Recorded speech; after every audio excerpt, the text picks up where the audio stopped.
Okay, what an ordeal. So I finally have this adjusted correctly, and I need to make sure these get tightened down before we get fired up into action. But for some poor soul who's trying to figure out how to torque this properly and looks at the manual and doesn't know what they're talking about and talks to a mechanic and the mechanic doesn't know what the manual is talking about, which happens to me, I torqued these down to 15 inch pounds.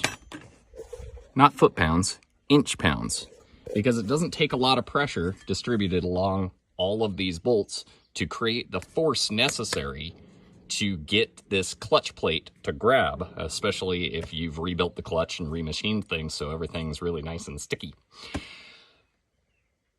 What I did to check that I had it right, though, is I took a giant crowbar. Now, if you had a good precise measuring device, that would be great. And I pushed the yoke, basically jammed it in here, and pushed the yoke this direction until the flywheel will get to a point where it stops, path of most resistance. And at that point, try to push further. This will slip with 100 pounds of pressure on a 3-foot crowbar if you've got it right. Basically, you want this to slip between 275 pounds of pressure and 400 pounds of pressure.